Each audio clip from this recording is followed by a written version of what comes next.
Late April 1945. The war is ending, yet Dachau is still killing. A sealed train arrives from Buchenwald. When American troops reach the camp and wrench the doors open, they find boxcars packed with bodies, men who didn't arrive as prisoners anymore, but as cargo. A death train, a mass grave on rails. That image would shock the world.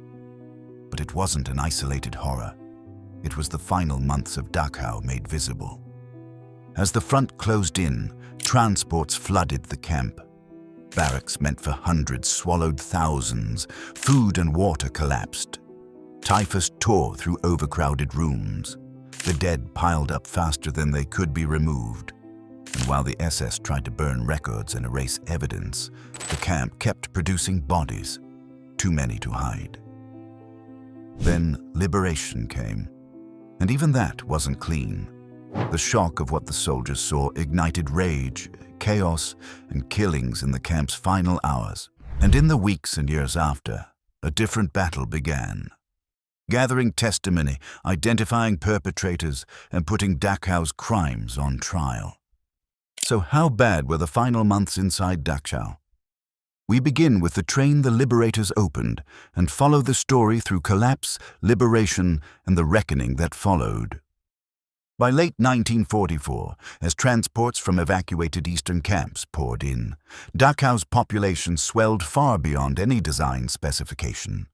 The camp became a stark embodiment of the regime's implosion, a crucible of disease and starvation. This crisis was not accidental.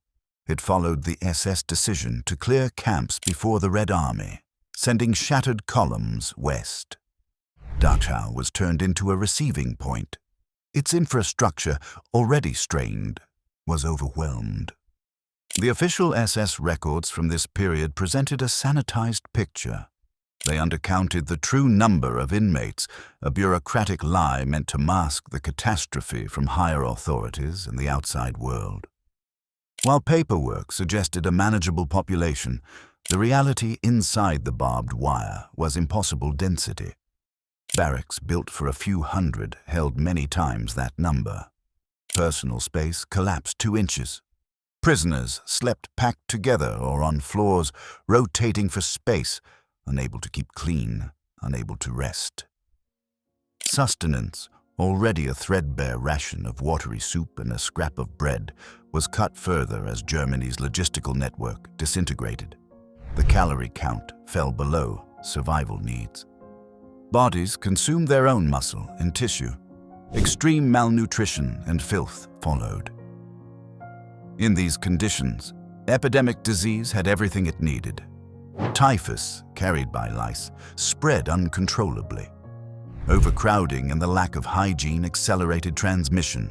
There were no effective medicines, no reliable delousing, and little capacity to isolate the sick.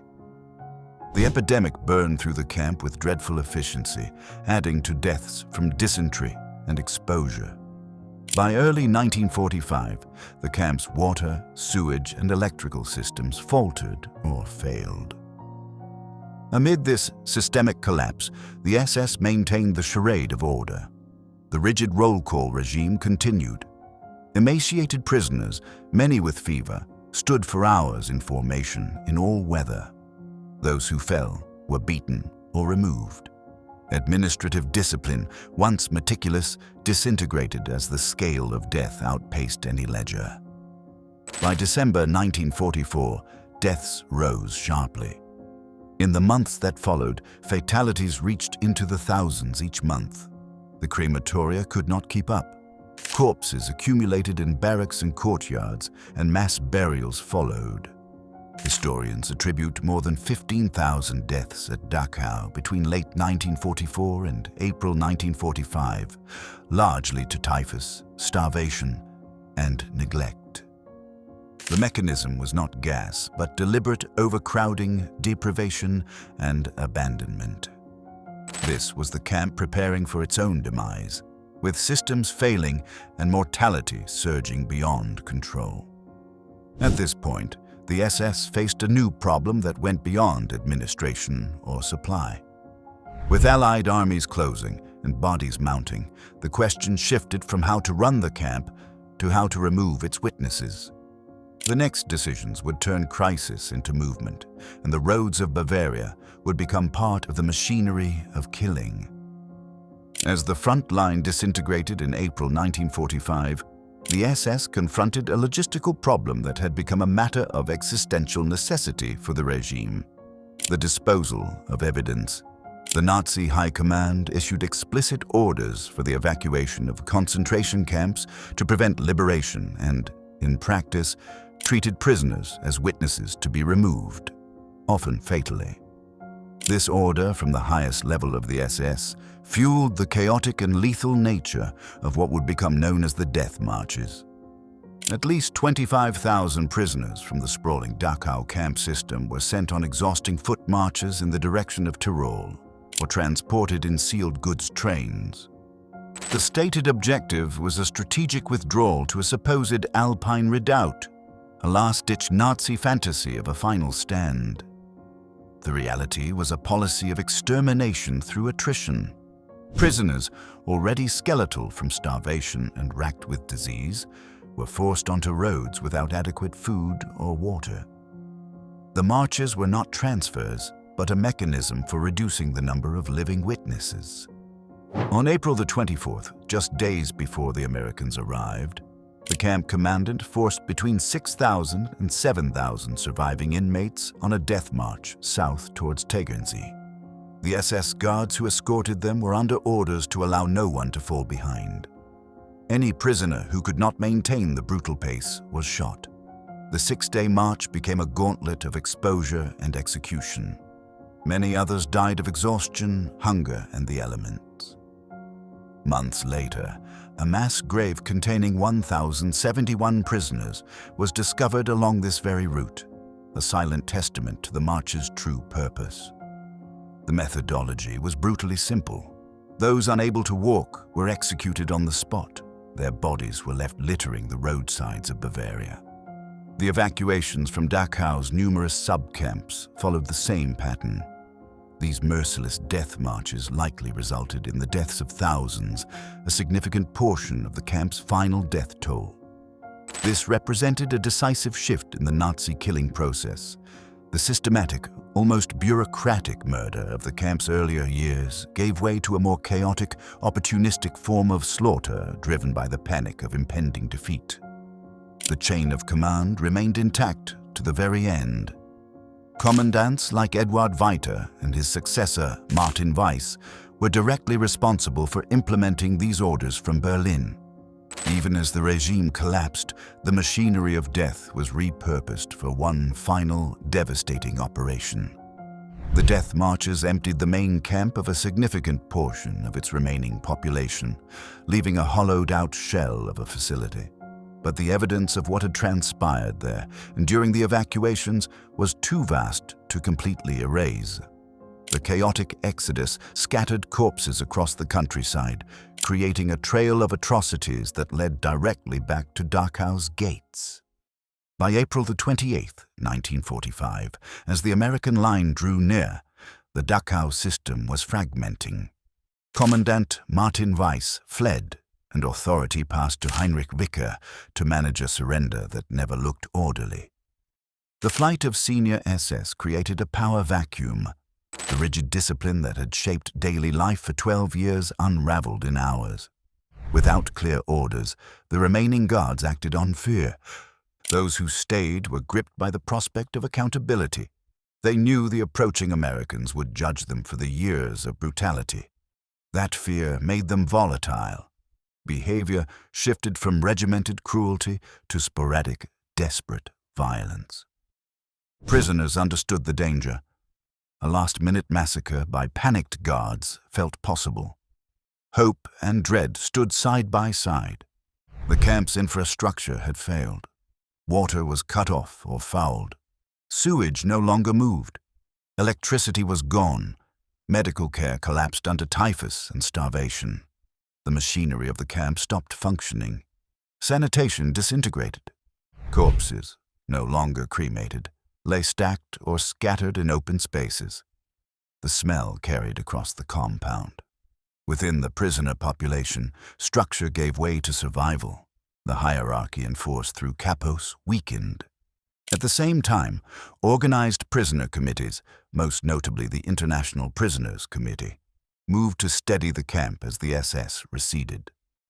Their aim was simple: prevent chaos, avert slaughter, and prepare for contact with Allied troops.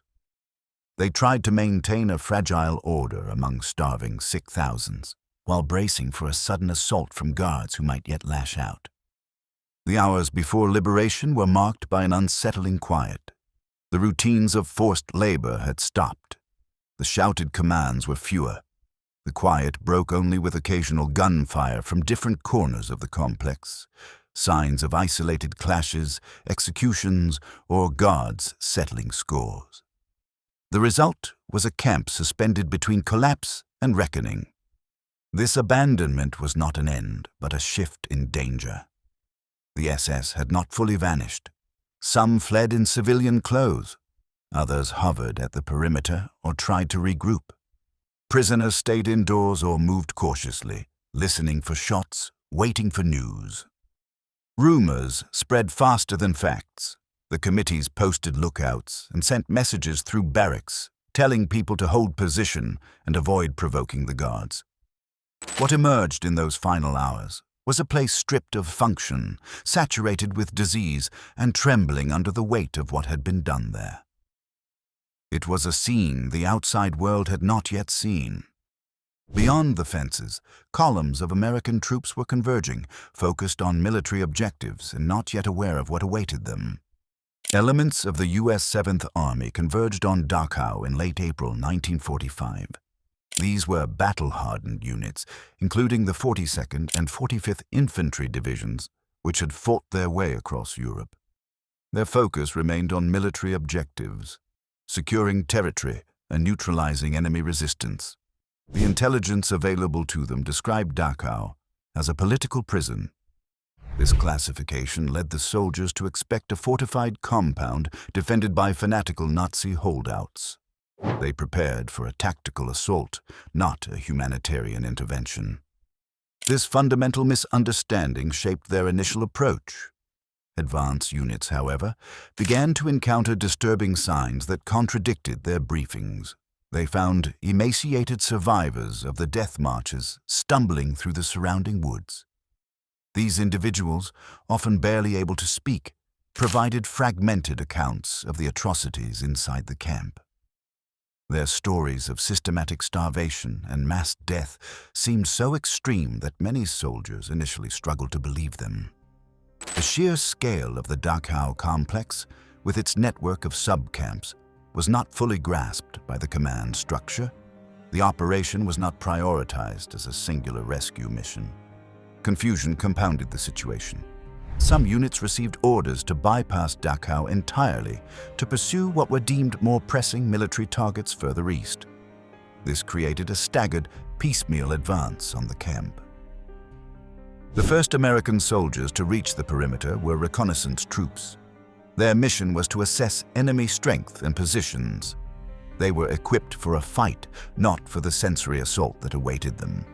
The initial report was not of gunfire or defensive works, but of a smell. An overwhelming stench of decay permeated the air for miles. This was the first undeniable, visceral evidence of the catastrophe within. It was a smell that defied any military explanation, a nauseating signal of mass death. The reconnaissance troops radioed back descriptions of an eerie silence, broken only by the movement of skeletal figures behind the barbed wire. The scene bore no resemblance to any prison they had ever conceived. For many American troops, it was their first direct encounter with the full horror of the Nazi camp system. For these soldiers, the war's purpose was instantly redefined. The abstract concept of liberating Europe from tyranny became a concrete, overwhelming reality of confronting systematic suffering. The gap between their expectation of a military objective and the reality of a humanitarian catastrophe was profound. This dissonance would directly fuel the raw, visceral anger that characterized the liberation's most violent moments.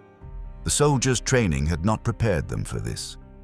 The breach of Dachau's gates unfolded not as a single, coordinated event, but as a chaotic process across the camp's extensive complex. U.S. troops from multiple units converged on the perimeter, initially encountering only sporadic, disorganized resistance. The first American soldiers to enter did not immediately confront the main prisoner enclosure. Instead, they secured the adjacent SS training and administrative area, a separate section of the facility that housed the camp's garrison and headquarters. This initial phase was characterized by a tense military advance through eerily quiet grounds. Soldiers from the 45th Infantry Division were among the first to penetrate the inner cordon. Lieutenant Colonel Felix Sparks led elements of his 3rd Battalion, with some accounts indicating they entered by scaling a side wall. Other troops moved directly through the main gate, passing under the cynical iron slogan, Arbeit macht frei. The sight that greeted them defied all military briefing and personal experience. They encountered a scene of apocalyptic stillness, broken only by the slow, deliberate movement of skeletal figures behind the multiple layers of barbed wire. The prisoners were so emaciated that their movements seemed almost unnatural. The initial reaction among the troops was a profound mixture of disbelief, visceral horror, and a deep, furious anger. These were veterans of brutal campaigns across Europe, yet nothing had prepared them for this industrialized human suffering. The prisoners, for their part, were initially cautious. Many were too weak from starvation and disease to muster a celebration. They approached their liberators hesitantly, unsure if the American soldiers were real or another cruel illusion. According to Colonel William W. Quinn's official report, some crowds eventually surged forward, their euphoria overcoming their weakness, lifting soldiers onto their shoulders in a wave of desperate gratitude. The soldiers' mission transformed instantly. The objective was no longer simply to secure a military installation from enemy combatants.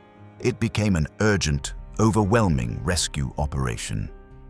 GIs began spontaneously tossing their own rations, candy, and cigarettes over the barbed wire to the starving inmates, an act of immediate compassion that officers soon had to halt for fear of causing harm from inappropriate food. The need for medical personnel became the paramount concern. The breach of the gates had revealed the true, monstrous nature of Dachau, shattering any preconceived notion of a standard prison. It confronted the liberators with a manifestation of evil that was bureaucratic in its origin and savage in its execution. This initial, shocking view of the main compound was only a prelude. The full, horrific scale of the atrocity would become clear as the soldiers advanced further into the campgrounds, where evidence of the camp's final, desperate acts awaited discovery. The soldiers' focus shifted from combat to caretaking, from engaging an enemy to documenting a crime scene of unimaginable proportions. Just outside the main camp, a line of approximately 40 railroad boxcars stood silently on a siding. To the advancing American troops, this train initially appeared to be a logistical asset, perhaps carrying supplies or ammunition for the German war effort. Their immediate task was to secure the entire complex, and the train represented a potential military objective. The decision to investigate its contents, however, would expose a horror that would become permanently etched into the history of Dachau's liberation. Upon forcing open the sliding doors of the boxcars, the soldiers made a horrific discovery. The cars were not filled with material, but with human cargo. They were packed floor to ceiling with emaciated, naked corpses.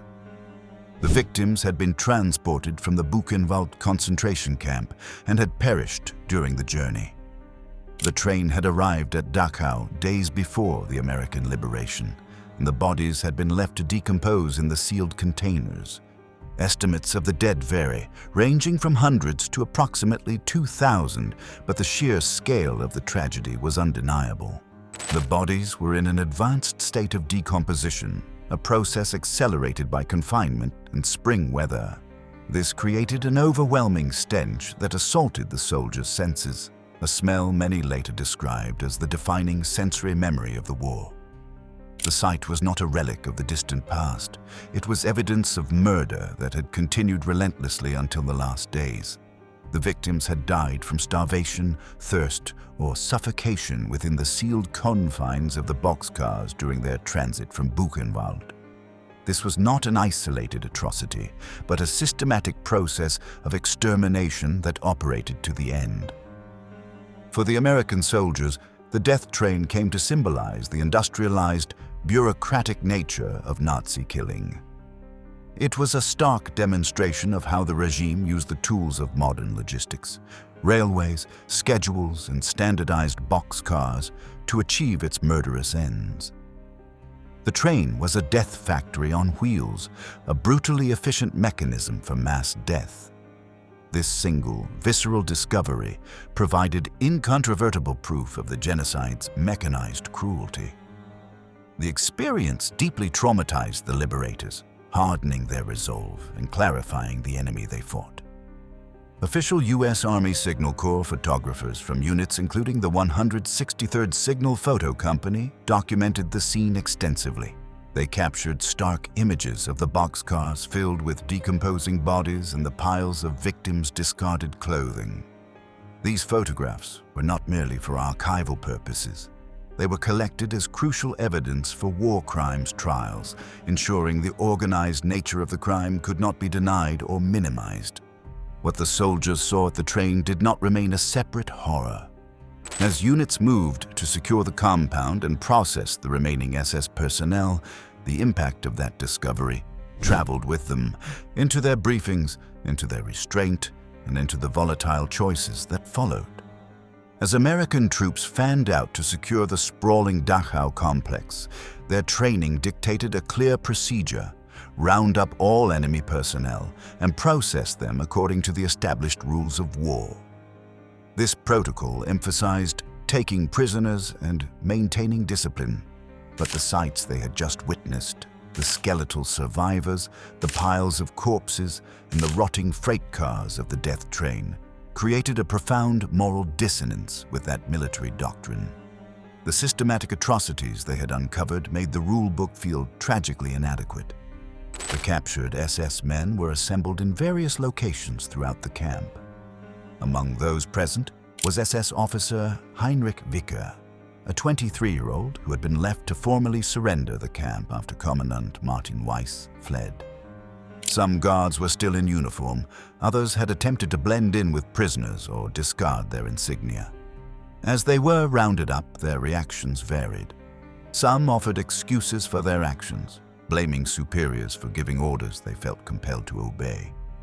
Others displayed a chilling indifference to the suffering surrounding them, a psychological detachment that the soldiers found incomprehensible. The power dynamic was now utterly inverted. The architects of the camp's daily terror were now helpless captives, entirely dependent on the mercy of the American soldiers they had so recently oppressed. Many GIs struggled to reconcile the ordinary, even mundane appearance of these men with the systematic cruelty they had perpetrated. They did not look like monsters, which made the reality of their actions even more disturbing. This volatile atmosphere was intensely aggravated by the actions of the liberated prisoners. Survivors, emboldened by their newfound freedom, actively pointed out the guards known for particular brutality. They identified those who had administered beatings, supervised executions, or conducted medical experiments.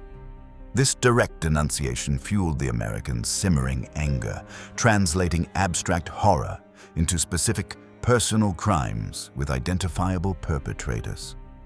The desire for immediate, rough justice became palpable among the ranks.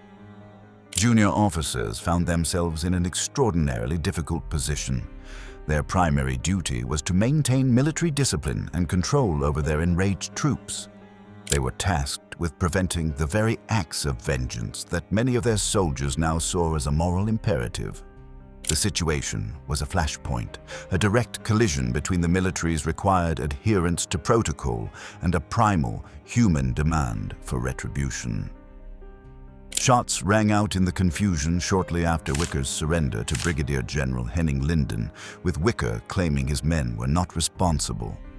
This incident illustrated the lack of centralized control and the highly charged environment. The officers' ability to restrain their men was being tested to its absolute limit. The capture of the SS had not brought closure. It had created a new, explosive crisis. The tension between disciplined procedure and visceral outrage set the immediate stage for a breakdown of the very laws the soldiers were supposed to uphold. In several locations around the Dachau complex, the accumulated horror witnessed by the American liberators broke through the constraints of military discipline. The most documented incident occurred near the camp's coal yard and the adjacent SS hospital. A group of captured German personnel, including guards and SS soldiers, had been assembled there under guard. The situation was already volatile, charged with the raw emotion of the day. The soldiers guarding them had only hours earlier seen the death train and the main compound. Without a direct order from a commanding officer, a U.S. soldier opened fire on the assembled prisoners. His action was not a tactical decision, but a visceral, spontaneous reaction to the atrocities he had witnessed. The immediate catalyst is unclear, but the underlying motivation was a furious demand for retribution. The sight of SS personnel who had enforced the camp's terror proved intolerable. The gunfire triggered a chain reaction. Other soldiers, sharing the same rage, joined in. The incident lasted minutes and resulted in the deaths of approximately 30 to 50 German personnel, according to contemporary estimates. It was chaotic and explosive, a direct response to the cruelty the soldiers had uncovered. This was not a coordinated execution, but a moment when collective anger overrode military protocol. It was not the only instance of lethal violence against captives that day. Smaller, isolated killings occurred as American troops secured different parts of the vast camp. Some happened during sweeps near the crematoria complex and in areas associated with punishment and execution. The psychological impact of these sites, combined with the general atmosphere of suffering, pushed some individuals to exact immediate summary justice. In those moments, the line between liberator and executioner blurred. The role of newly freed prisoners remains part of the historical discussion. Survivors did identify guards known for particular brutality, and some urged reprisals. Other evidence points to eruptions driven primarily by GIs themselves, a direct product of shock and anger. None of these actions were centrally planned. They reflected raw emotion colliding with military duty. These extrajudicial killings complicate the standard narrative of a clean, heroic liberation. They mark a point where the victors, confronted with overwhelming evidence of genocide, breached their own code. The immediate aftermath forced a reckoning within U.S. Army Command. Officers now faced the legal and moral implications of actions that, by the letter of military law, constituted crimes, even as many saw them as understandable in context. Amid the official reports and witness statements, one figure drew particular attention: the machine gunner who started the shooting. His identity and his motives would soon occupy the center of the investigation. The identity of the soldier who initiated the shooting remains somewhat ambiguous, a reflection of the chaotic nature of the incident. Various accounts point to a machine gunner from I Company of the 157th Infantry Regiment, but his name is not uniformly recorded. Despite this ambiguity, his actions are documented with chilling clarity. He began firing on the assembled German prisoners without a direct order from his commanding officers. His story encapsulates the profound moral conflict that defined the day. He was not a senior officer making a tactical decision, but an ordinary soldier pushed beyond the limits of his training by an extraordinary situation. The central question his actions pose is stark. Was he a hero delivering a form of rough justice, or was he a soldier committing a war crime? From the perspective of military law, his actions were unequivocally unlawful. The rules of war strictly prohibit the killing of prisoners who have been disarmed and pose no immediate threat. Yet, from a moral standpoint, many of his comrades and subsequent observers saw his actions as an understandable, if not justifiable, response to the unprecedented horrors they had just uncovered. The machine gunner later claimed that he acted after witnessing the conditions inside the main camp and the horrific contents of the death train. The sight of systematic, industrialized murder proved to be a psychological breaking point. The reaction of the soldiers around him is critical to understanding the event. His comrades did not attempt to stop him. Instead, many implicitly or explicitly supported his actions by joining in the shooting or failing to intervene. This collective response suggests that his fury was not an isolated outburst, but a shared sentiment. The incident was not premeditated. It was a spontaneous eruption of rage, a visceral human reaction to witnessing the absolute extremity of human cruelty. There was no conspiratorial plan, only the raw emotion of the moment overwhelming military discipline. By operating outside the chain of command, the machine gunner created an immediate crisis for his officers. Lieutenant Colonel Felix Sparks, the battalion commander, reportedly intervened personally to halt the shooting, confronting the soldier and ordering him to cease fire. This act placed the officers in an impossible position. They were tasked with upholding military law, yet they also understood the profound psychological trauma that had provoked their men. The machine gunner's individual act forced the entire command structure to confront the limits of standard military discipline when faced with evidence of genocide. The standard procedures for handling prisoners of war seemed grotesquely inadequate in the shadow of the crematorium. His story became a central focus of the subsequent U.S. Army investigation into the reprisal killings. The official inquiry, while confidential for decades, sought to determine culpability for the deaths of the German personnel. The investigation nearly led to court-martial proceedings for those involved, including Lieutenant Colonel Sparks and others, but all charges were ultimately dismissed. The machine gunner's dilemma, the clash between the law and a primal sense of justice, was at the heart of that legal and moral reckoning. His single, spontaneous act forced the army to grapple with a question for which its regulations had no clear answer. What is the appropriate response to absolute evil? The dismissal of charges effectively signaled an institutional acknowledgement of the unique, psychologically shattering circumstances of Dachau's liberation. Senior U.S. officers arriving after the initial breach faced two immediate tasks: stabilize their own units and address a humanitarian catastrophe. Commanders like Lieutenant Colonel Felix L. Sparks of the 45th Infantry Division reached scenes where reprisal shootings had already occurred. Their first moves were practical and direct. Reassert command, stop unauthorized fire, impose clear lines of authority across a sprawling site that did not behave like a battlefield. The first operational response was to secure the remaining SS prisoners and de-escalate the situation. Orders went out to disarm anyone suspected of firing without orders and to separate those men from the captives. German personnel were placed under heavy guard with explicit instructions to prevent further harm. This re-established a baseline of control and allowed units to switch focus to the living. Attention then shifted to a massive relief effort. The priority was water, controlled rations, and quarantine measures. Army medics and field hospitals were mobilized as quickly as roads and supply allowed. Typhus control became a central concern.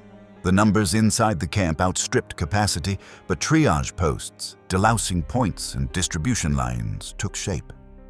The machinery was simple: stabilize, segregate the sick, and keep people alive long enough for comprehensive aid to arrive. Concurrently, officers directed systematic documentation. Signal Corps teams, including the 163rd Signal Photo Company, were ordered to photograph and film the site. Barracks, crematoria, storage areas, and the rail siding with its boxcars. Intelligence personnel collected documents and identified key locations for later legal use. The camp was treated as a crime scene on a continental scale. Managing information became another task. War correspondents and photographers were present almost immediately, and access had to be organized. Official briefings emphasized the liberation and the crimes uncovered, while internal channels handled details of the shooting separately. The result was a public narrative centered on the victims and the system that killed them, with the day's indiscipline addressed through command and legal mechanisms rather than press statements. Within the chain of command, reports began to move upward. Unit logs noted the killings as incidents requiring inquiry, while operational summaries focused on relief operations, security of prisoners, and the condition of the camp. Officers compartmentalized because they had to. One track for saving lives and securing evidence, another for addressing breaches of military law. By nightfall, the perimeter was under control, aid work was underway, and the record of what had been found was already in production.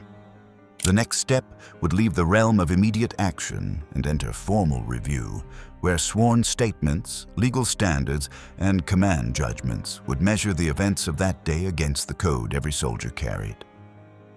The U.S. Army opened a formal inquiry into the shootings of SS personnel at Dachau, handled through the Inspector General and Judge Advocate channels between May 3rd and May 8th, 1945. Titled American Army Investigation of Alleged Mistreatment of German Guards at Dachau. It set out to determine whether U.S. troops had violated the laws of war by killing disarmed prisoners. Pressure from higher headquarters was immediate. Reach a clear disposition, either by pursuing courts-martial to uphold discipline or by recognizing the extreme conditions that day as mitigating. Establishing a reliable record proved difficult. Witnesses from multiple units provided conflicting timelines for the events near the coal yard and other sites. Some recalled a single burst of machine gun fire. Others described sustained firing and follow-on shots by separate soldiers.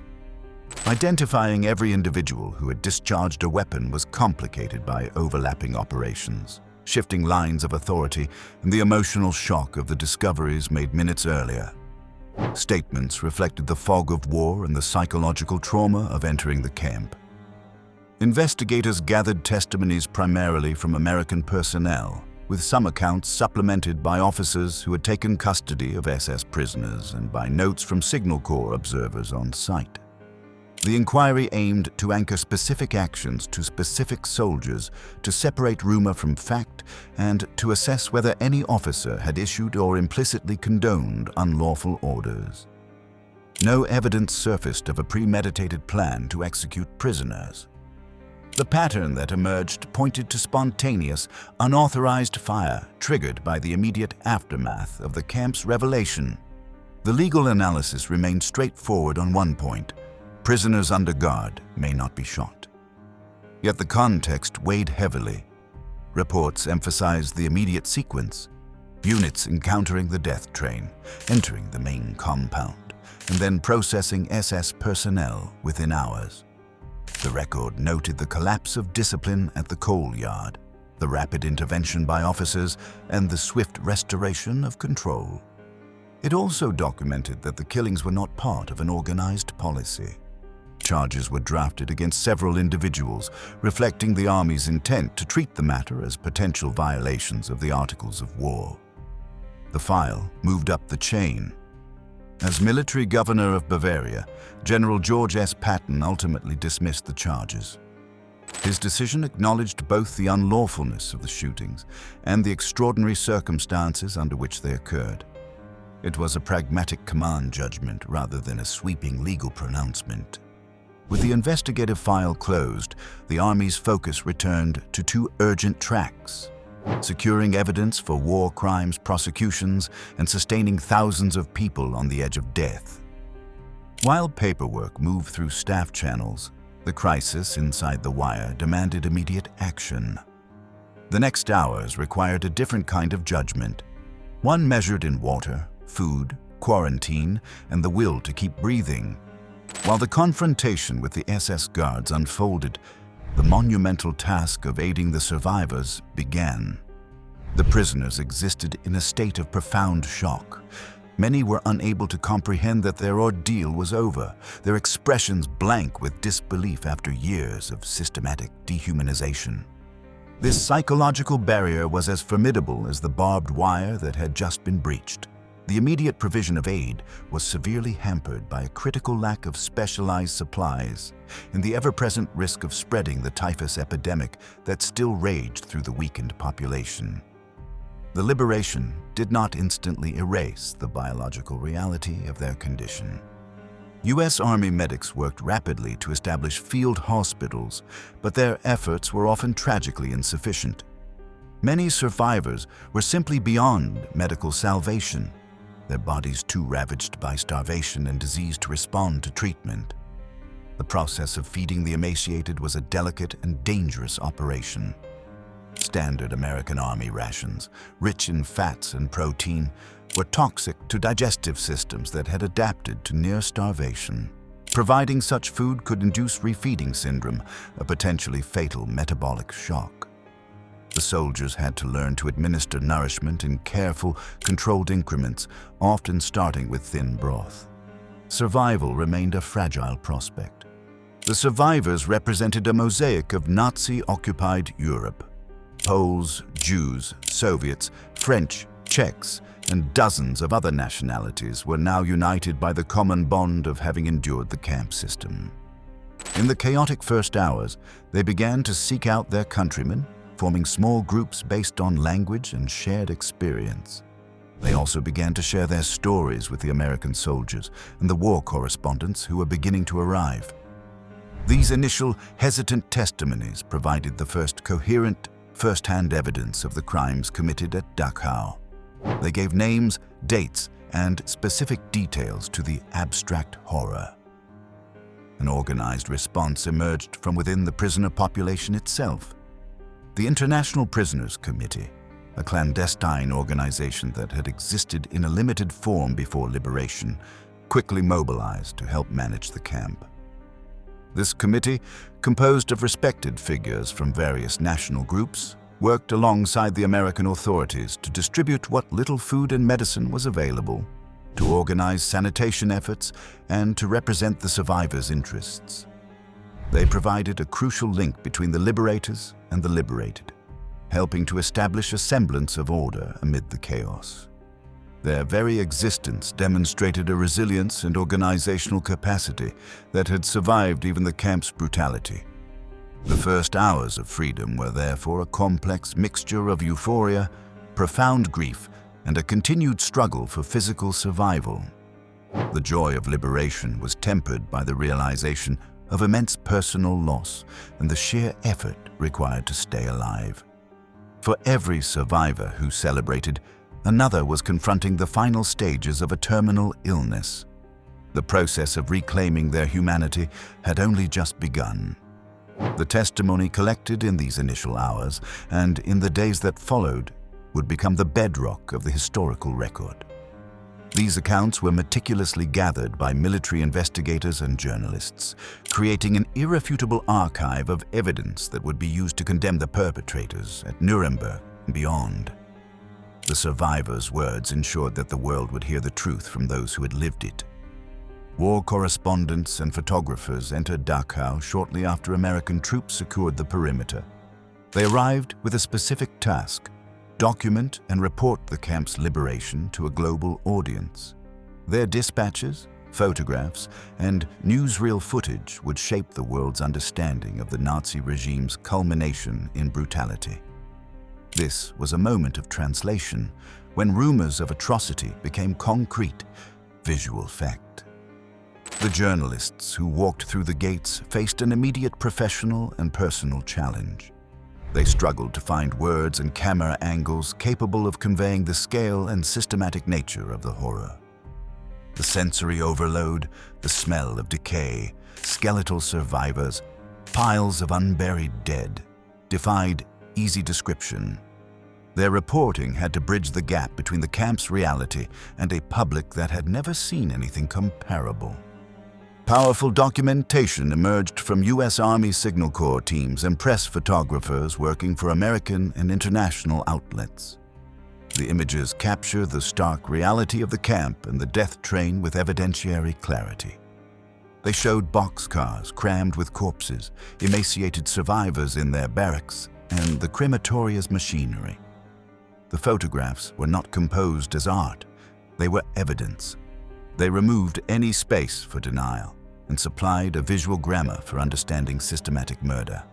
Coverage emphasized the systematic, bureaucratic nature of the atrocities. Ledgers and roll calls alongside starvation, transport schedules beside mass death, and an administrative machine that kept operating as bodies accumulated. This approach countered any claim that the horrors were isolated or the work of a few rogue actors. To drive the point, editors and censors allowed graphic images into print and newsreels, judging that the public required proof at full strength. Yet the reporting was not comprehensive. The reprisal killings of SS personnel, which unfolded during the chaotic first hours, were handled with caution. According to research, the US military initially withheld full disclosure of these incidents, and details of the inquiry remained confidential for decades. Commanders managed information flow, prioritizing the documentation of Nazi crimes while addressing misconduct within the ranks through internal channels. Despite selective transparency, the body of work produced at Dachau became irrefutable evidence. Photographs and reports entered the record at subsequent war crimes proceedings. Prosecutors used them to corroborate survivor testimony and to establish the administrative character of the crimes. The camera's lens captured facts that would outlast witnesses and arguments. The media's arrival did more than inform the world. It preserved a record that would shape decisions made on those same grounds in the months to come, as the site itself moved into its next complex phase. After the liberation, the grounds of Dachau entered a complex new phase, their purpose transformed by the war's end. Initially, the site fulfilled a grimly ironic function. The same barracks that had housed prisoners of the Nazi regime were used to intern SS suspects and officials, now held for investigation by the American military. The camp also became a displaced persons camp, providing temporary shelter for thousands of survivors and refugees who had nowhere else to go. This period created a profound tension. For the survivors remaining there, the location was a painful, constant reminder of their suffering. Yet the physical site itself held the very evidence that was crucial for achieving justice. This evidentiary role was formalized with the Dachau trials, held on the campgrounds from 1945 to 1946. These were the first of the subsequent Nuremberg proceedings, focusing specifically on the crimes committed within the Dachau camp system. The courtroom was established in the former camp administration building, placing the accused perpetrators in the shadow of their own atrocities. Camp officials, guards, and physicians were prosecuted for war crimes and crimes against humanity. The trials relied heavily on survivor testimony and the physical evidence of the camp itself, including the crematorium and the records discovered by the liberators. The proceedings were a direct and immediate attempt to apply legal accountability to the systematic cruelty that had defined the camp. Later, as the displaced persons population gradually found new homes, the site served as a refugee camp before a fundamental debate began about its permanent fate. Some local authorities and developers argued for its demolition, viewing it as a blight on the landscape best erased from memory. This perspective was forcefully challenged by survivors and the soldiers who had liberated the camp. They recognized that the site's power as a place of memory was essential. Their advocacy was a determined effort to ensure that the reality of what happened at Dachau would not be forgotten, redeveloped, or lost to time. They argued that the physical preservation of the camp was necessary for historical education and a warning to future generations. This persistent advocacy ultimately prevailed.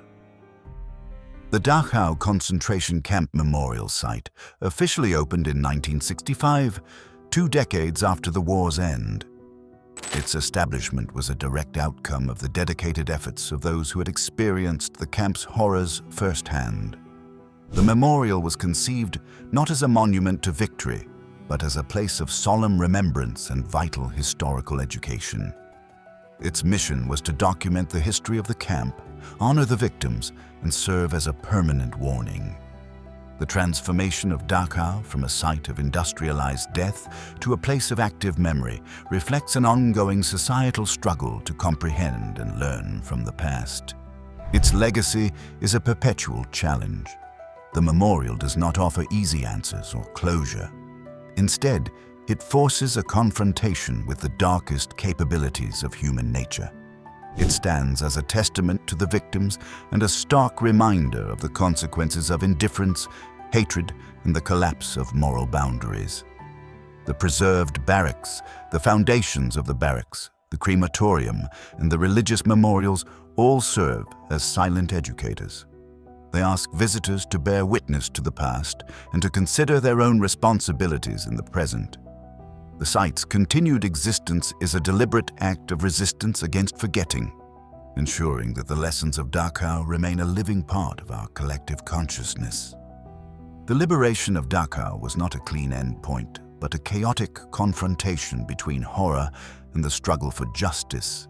It exposed the final, desperate mechanics of the Nazi system and the broader lessons about how bureaucracies can be turned to murderous ends. The world and the soldiers who witnessed it were forced to reckon with its meaning for law, memory, and responsibility. If this story moved you or helped you see the war differently, join our community.